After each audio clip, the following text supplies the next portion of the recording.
আসসালামু আলাইকুম ওয়া রাহমাতুল্লাহ। কেমন আছেন সবাই? আজকে ঘি দিয়ে রান্না করব। রান্নাটা একটা শিল্প। মনে হয় পৃথিবীর সব জায়গায় ভোজন রসিক মানুষের অভাব নেই, বেশিরভাগ মানুষই ভোজন রসিক। কিন্তু শিল্প হিসাবে কতজন চিন্তা করে এটা বলা মুশকিল। দেখুন না, এই যে রং, কমলা, সবুজ, বিস্কিট কালার,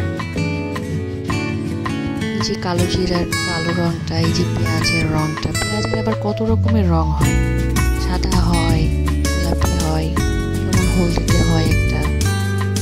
সব কিছুকে এই যে মিলাওয়াট করা, মিলিয়ে সুন্দর করে মিলিয়ে মিশিয়ে দেওয়ার যে ব্যাপারটা,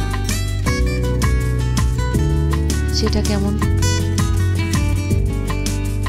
নতুন নতুন জিনিস আসা, নতুন নতুন যে সবজিগুলো দেওয়া হচ্ছে, তার ভিতরেও আবার কত রকম রং, কত রকম চেহারা তাদের। ফুলকপি ফুলের মতো, কি অদ্ভুত না?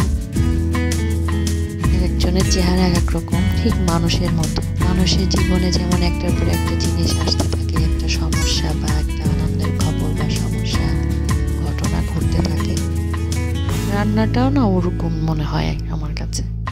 একটার পর একটা চলতে থাকে আর আমাদের সব কিছু সামলে নিতে হয়। এই যে মরিচ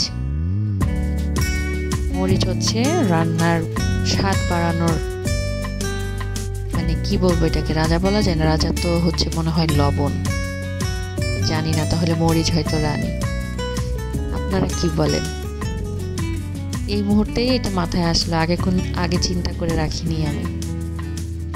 এই যে লবণটা পানির ভিতর যে পড়ছে আর বাবল তৈরি হচ্ছে পানিতে, একটা শব্দ হয় না? তেলে দেওয়ার পরে, গরম তেলে কিছু পড়লে পরে পানির ভিতরেও উপর থেকে কিছু ছাড়লে কিন্তু একটা শব্দ তৈরি হয়। অদ্ভুত লাগে আমার সবকিছু, একটা ছন্দ আছে সবকিছুতে। এই যে এখন ঢাকনাটা দেওয়ার পরে ঝাপসা হয়ে যাবে মেঘের মতো, আকাশে মেঘ অল্প অল্প অল্প হয়ে অনেক বেশি ঘনীভূত হয়ে বাষ্প তৈরি হয়, না বৃষ্টি হয়। ভাতটা 90% হয়ে গেছে। সবজিটা এবার মিলিয়ে দিচ্ছি।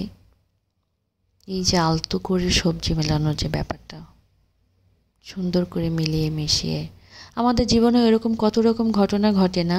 আমরা সামাল দিতে হিমশিম খাই, কিন্তু যদি সুন্দরভাবে ধৈর্যের সঙ্গে প্রার্থনা করে সামাল দিই, তাহলে কিন্তু সব কিছুই অবশেষে ফিনিশিংটা অনেক সুন্দর হয়। যেমন খাবার সময়, খাবার খেতে কে না ভালোবাসে? এত কষ্টের পরে খাবার খাবো আরাম করে, আয়েশ করে, সেই প্রতীক্ষায় থাকি না আমরা?